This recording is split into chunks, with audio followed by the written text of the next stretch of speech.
ओम श्री साईनाथाय नमः। Good morning, Sai morning, शुभ गुरुवार, happy Thursday. आप सबको गुरुवार की बहुत सारी शुभकामनाएं। मैं आशा करती हूँ कि आप सब स्वस्थ, मस्त और तंदुरुस्त होंगे। आइए आज का बेहतरीन सा खूबसूरत सा दिन शुरू करते हैं। आप लोगों के अच्छे स्वास्थ्य के लिए, अच्छे जीवन के लिए, अच्छे एक एक पल के लिए हम एवरी डे प्रार्थना करते हैं। प्रतिदिन प्रभु से अरदास करते हैं कि बाबा, मेरा जीवन आपकी शरण में है, मैं स्वयं आपकी शरण में हूँ, मेरी एक एक सांस आपकी शरण में है। नहीं चलती है आपके हुक्म के बिना ये सांसें, नहीं चलता मेरा जीवन आपकी मर्ज़ी के बगैर। तो बता, मैं कैसे रह सकता हूँ तेरे बगैर। साईं, तुम हमारी जान हो बाबा। जो भक्त बाबा को सच्चे हृदय से प्रेम करते हैं, उनकी एक खासियत बताती हूँ आपको, जो मैंने महसूस करी है कि जो भक्त, जो प्यार करने वाला अपने साईं से बेइंतहा प्यार करता है ना, वो साईं से लंबे समय तक बात नहीं कर सकता। वो बाबा की बात भी लंबे समय तक नहीं कर सकता। कारण यह है कि उसके शब्द नहीं चलते, उसकी सिर्फ आँखें चलती हैं। बाबा के जो भक्त हैं, जो बाबा से अत्यधिक प्रेम करते हैं, क्योंकि प्रेम में कहा नहीं जा सकता, बताया नहीं जा सकता, सिर्फ और सिर्फ महसूस किया जा सकता है। और यही होता है सच्चा प्रेम, जो हम अपने साईनाथ से करते हैं। मैंने बहुत से भक्त देखे हैं, तो जब किसी सच्चे भक्त से मुलाकात होती है, फिर उनसे बात होती है, वो दो शब्द कहेंगे बाबा के लिए, और उन दो शब्दों के बाद उनके झरझर झरझर आंसू बोलने लग जाते हैं। वहीं पता लग जाता है कि ये प्रेमी है साईं का, इससे बोला नहीं जाएगा।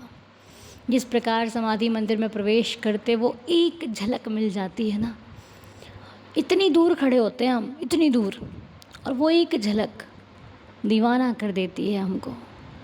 ऐसा लगता है कि भाग कर पहुँच जाऊँ देवा के चरणों में, पकड़ लूँ अपने साईनाथ को और कह दूँ दिल की हर एक बात। पर मजाल उनके सामने ये ज़ुबान खुल जाए, नहीं खुलती ज़ुबान, सिर्फ देखती रह जाती हैं आँखें और बोलते रह जाते हैं आंसू। सिर्फ आंसू बोलते हैं, शब्द तो मालूम ही नहीं किधर को चले जाते हैं। बस यही कहते हैं, बाबा धन्यवाद है जो बुला लिया, धन्यवाद है जो प्यार दिया, धन्यवाद है जो तुम्हारा साथ मिला। समाधि मंदिर के बाहर निकल के हम बहुत कुछ बोल लेते हैं, अंदर आने से पहले बहुत कुछ हॉल में खड़े खड़े सोच लेते हैं, बाबा से ये बोलेंगे, ये बोलेंगे, ये वो बोलेंगे। अब सामने जाओ तो कुछ भी याद नहीं रहता। यहाँ तक कि जब गुरु स्थान पर जाते हैं तब भी हम एकदम नॉर्मल हो जाते हैं, बट वो जो अंदर समाधि मंदिर का है ना, वो उतना जन्नत का स्थान, वहाँ पर हम कुछ नहीं कह पाते, कुछ भी नहीं, एकदम स्टॉप। ऐसा लगता है कि बस इन्हें देखती ही रहूँ, इन्हें महसूस करती रहूँ, इनको निहारती रहूँ, इनका दीदार करती रहूँ, और इस दीदार में ऐसे ही खो जाऊँ कि मुझे और कुछ दिखाई ही ना दे। सच में बाबा बड़े ही दयालु हैं हमारे, जो हम सब की रक्षा भी करते हैं, हमारा पालन भी करते हैं, हमारे दुख सुख हर एक परिस्थिति में हमारा ख्याल भी रखते हैं। तो सोचिए, जिसके पास इतना दयालु उसका साईनाथ है, वो कैसे ना प्रेम करे अपने बाबा को, वो कैसे ना अपने जीवन को धन्य माने। अरे आप सब बड़े सौभाग्यशाली हो। अपने जीवन को हमेशा यही कहो कि मेरा जीवन बड़ा ही सार्थक है, मुझे साईनाथ का प्यार मिला, मुझे साईं बाबा मिले, मुझे मेरे जीवन को संभालने के लिए एक यार मिला। मैं हमेशा से आपसे बताती आई हूँ कि बाबा मेरे मित्र हैं, बाबा मेरे मित्र के रूप में मेरे जीवन में आए हैं और बड़ी अच्छी मित्रता निभाते हैं। अब इसका मतलब ये नहीं है कि साईं मेरा मित्र है तो मेरे जीवन में दुख नहीं होंगे, है ना, क्योंकि दुख सुख मित्र नहीं देता, माता पिता नहीं देते, दुख सुख हमें हमारे कर्म देते हैं। तो इसलिए मित्र पर कभी दोष नहीं लगाऊंगी कि मेरे मित्र ने मुझे दुख दिया। क्योंकि मेरा मित्र तो हर पल कहीं ना कहीं से मुझे सुख पहुंचाने का प्रयास करता रहता है। वो तो ऐसा चाहता है कि मेरे जीवन में फूल ही फूल बरसें, लेकिन अब कर्म भी तो आड़े आ जाते हैं ना, मेरे हैं तो मुझे ही भोगने पड़ेंगे।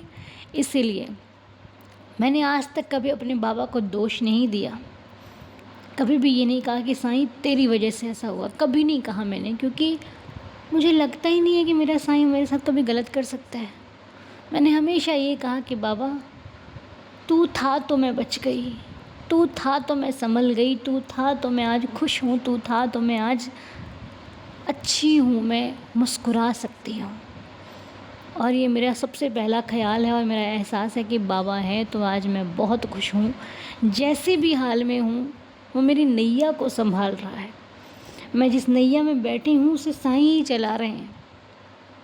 और ये मैं सिर्फ अपने लिए नहीं कहती हूँ, मैं आप सबको भी एक चीज़ कहती हूँ कि जिस नैया में सवार हो ये समझो कि उसको साईं चला रहे हैं, फिर वो नैया कभी डूब नहीं सकती। ये जो हमारा घर है ना, जिस घर में हम सुबह शाम रहते हैं, सुकून का अनुभव करते हैं, इस घर में एक वो जगह है जहाँ जाकर हमें अत्यधिक सुकून का अनुभव होता है, जहाँ मेरे साईंनाथ बैठे हैं। ये घर भी एक नैया के समान है। जिस प्रकार हर घर का एक मुखिया होता है, हर घर में होता है एक वो मुखिया जिनके हिसाब से पूरा घर चलता है, जिनकी एक एक राय बड़ी ही इम्पॉर्टेंट होती है घर के हर फैसले को लेकर के। उनकी मर्ज़ी के बिना हम कुछ नहीं करते हैं ना। तो उसी प्रकार हमारे घर के मुखिया हैं हमारे देवा, हमारे बाबा।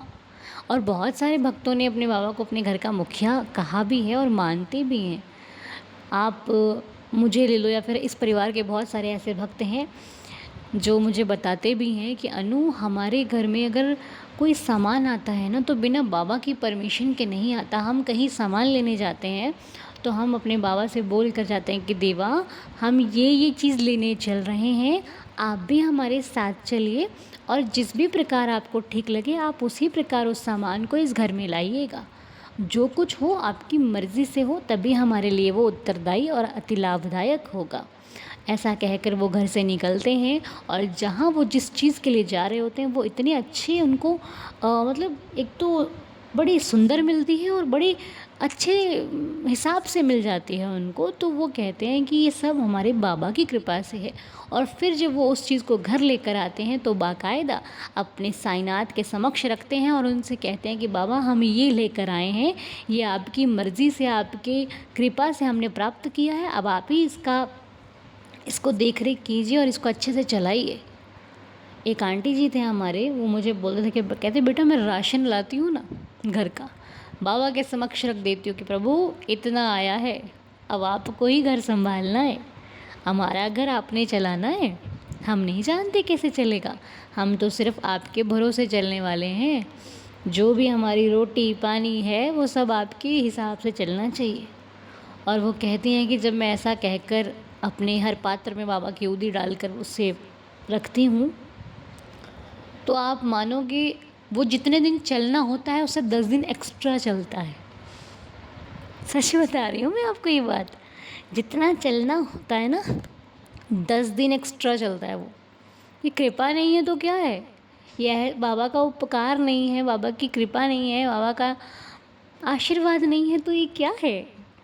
आप लोग नहीं करते, जो लोग नहीं करते ना, ये आज शायद आपको एक सीख दे रहे हैं बाबा, करना शुरू कीजिए ऐसे जैसे ये आंटी जी करते हैं, बहुत सारे भक्त करते हैं नो डाउट, तो आप भी कीजिए जो लोग नहीं करते हैं। क्योंकि हम हमेशा ये सोचते हैं कि जो एक प्रार्थना का वीडियो आपके समक्ष जाता है ये सिर्फ आपको ऐसी शिक्षा भी प्रदान करे जो आपके जीवन के लिए बड़े ही उपयोगी हो। मेरी कोशिश यही रहती है, बाबा का प्यार यही रहता है। क्योंकि देखिए जब हम प्रार्थना करते हैं ना तो हमारे लिए प्रार्थना एक बहुत बड़ा एहसास है। पिछले 2 दिन प्रार्थना नहीं हुई क्योंकि मेरे मन से वो भाव नहीं निकल रहा था, क्योंकि एक तो मन दुख में था और दुख में वो भाव सिर्फ एक वीडियो नहीं था ना। हमारे लिए प्रार्थना एक बहुत बड़ी शक्ति है, इसलिए हम इसे तभी करते हैं जब हमारा मन एकदम बाबा के चरणों में लीन रहता है। और पिछले 2 दिन तो नहीं हुआ मुझसे, इसीलिए हमने यूं ही कुछ नहीं आपके साथ शेयर किया, हमने वही किया जो हमारा हृदय कहता है, क्योंकि ये शब्द हृदय से निकलते हैं, ये कहीं लिखे सुने शब्द नहीं होते। तो जो हृदय से निकलता है वो तभी निकले जब हृदय में पावन होगा, हृदय शांत होगा, बाबा की भक्ति में, बाबा के प्यार में लीन होगा। इसीलिए ये प्रार्थना जो हम आपके साथ शेयर करते हैं ना, इसे समय लगाकर ज़रूर सुनिए, ज़रूर से ज़रूर सुनिए। सुबह सुन सकते हो, दोपहर, रात, शाम, जब भी आपका दिल करे, पर सुना करो। ये आपको बहुत कुछ देगी। कुछ चीज़ें तत्काल नहीं मिलती, कुछ चीज़ों का एक समय होता है, वो आप इकट्ठा करते हो। इट्स लाइक आप ना बाबा की कृपा से अपना पात्र जो है वो बूंद बूंद करके भर रहे हो, और ये बूंद बूंद का भरा हुआ आपको एक दिन बहुत बड़ा प्याला भर के मिलेगा।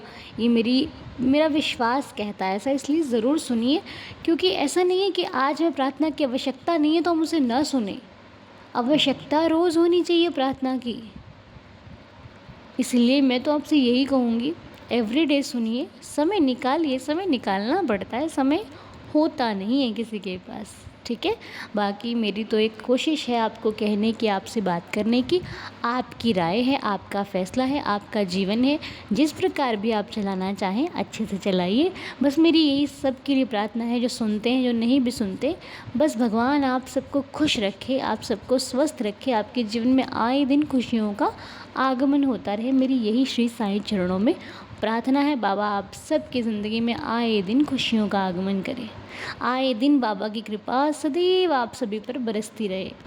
तो आइए अब हम पहले 11 वचन पढ़ेंगे, उसके बाद श्रद्धा सबरी का संकेत। आज जब हमने बाबा से मांगा तो हमें दोनों का एक ही संकेत मिला है, जो आपके समक्ष हम आज साझा करेंगे, शेयर करेंगे। तो आइए पहले 11 वचन पढ़ते हैं, बाबा को धन्यवाद करते हुए।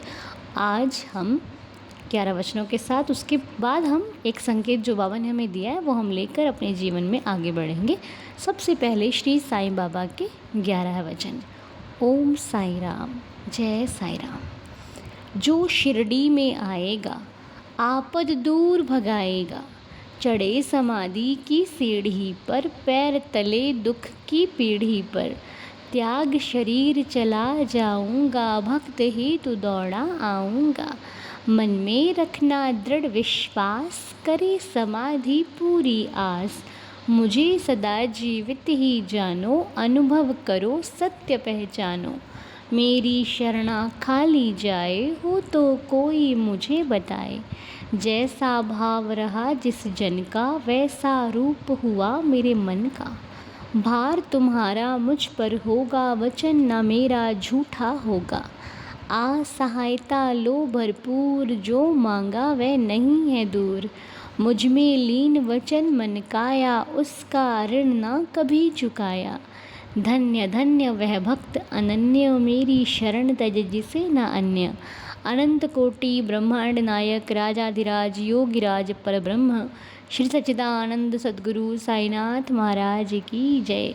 बाबा के श्री चरणों में कोटि कोटि प्रणाम करते हुए आइए अब आज का संकेत श्री साईनाथ से ले लेते हैं। तो बाबा का संकेत श्रद्धा सबूरी दोनों के लिए एक ही है आज। बाबा कहते हैं कि तुम्हारी निराशा, तुम्हारा सुख, तुम्हारे जीवन में आए हुए हर एक पल का अनुभव सिर्फ तुम्हें ही नहीं है, तुम्हारे बाबा को भी है। जीवन में जब कुछ समझ में ना आए तो कुछ भी कर देना सही नहीं होता, रुकना सही होता है, धैर्य रखना सही होता है, अपने प्रभु पर श्रद्धा रखना अच्छा होता है। कभी कभी जब तुम्हारे जीवन परिस्थितियाँ तुम्हारे विपरीत हो जाती हैं तो तुम जो होता है बस करना चाहते हो, तुम ये सोचते हो कि कुछ भी हो मुझे बस करके फिनिश करना है, इसको करके ख़त्म करना है, लेकिन ऐसा नहीं होता।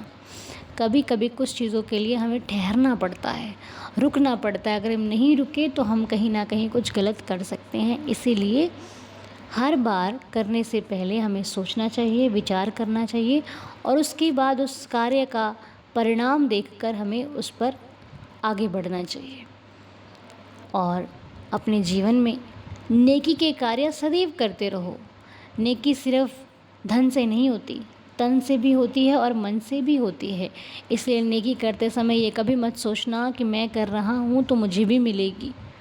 ये आवश्यक नहीं है कि आपने जो दिया है आपको वापस मिले, हो सकता है कुछ भी ना मिले। इसीलिए नेकी करना कहलाता वो है जो करने के बाद भूल जाता है। नेकी करके याद रखना ये अच्छी बात नहीं है। यदि आपने किसी की सहायता करी है तो ये मत सोचिए कि आने वाले समय में वो भी मेरी करेगा, क्योंकि आपके पास जो है वो दे रहे हैं, हो सकता है उसके पास वो हो ही ना। अब वो आप भाव भी हो सकता है, वो दिल भी हो सकता है, क्योंकि जब हम किसी की सहायता करते हैं हमें नहीं पता होता सामने वाले का मन क्या है, हमारे बारे में वो क्या सोचता है। क्योंकि ये जीवन बड़ा ही आगे बढ़ चुका है, यहाँ लोग सिर्फ मतलब के लिए साथी बनते हैं। इसलिए आपको नहीं पता जिनकी आप सहायता कर रहे हैं वो सिर्फ मतलब का प्यार करते हैं आपसे।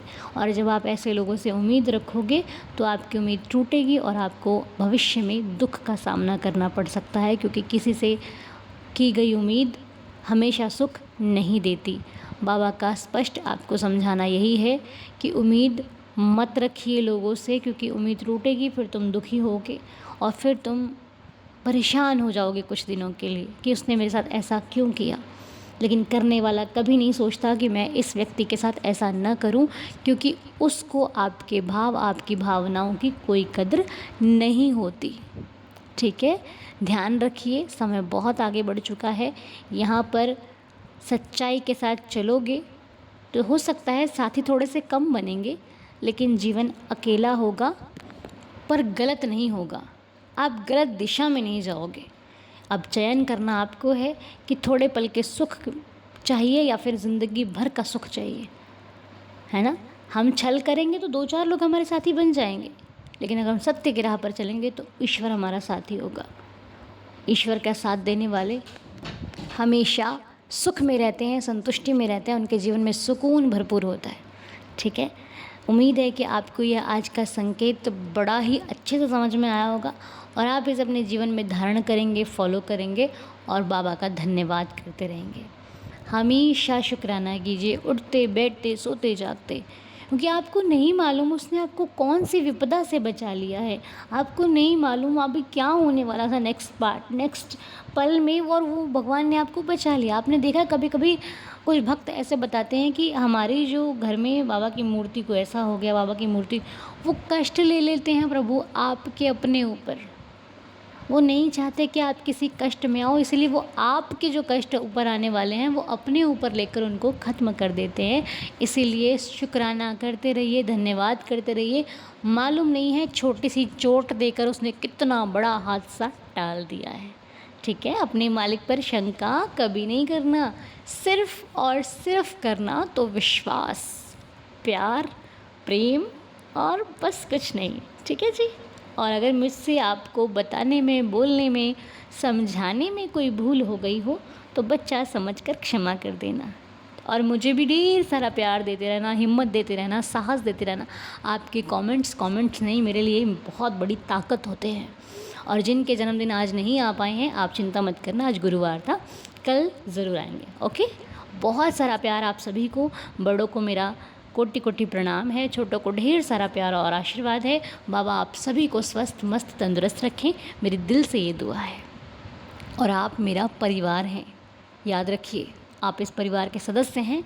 मेरा सिर्फ कहना नहीं होता। अगर मैंने किसी को ये कह दिया कि तुम मेरे साथी हो, मेरे मित्र हो, तो वो सिर्फ मैंने कहा नहीं है, मैंने माना है और मैं उस रिश्ते को बाखूबी निभाती हूँ।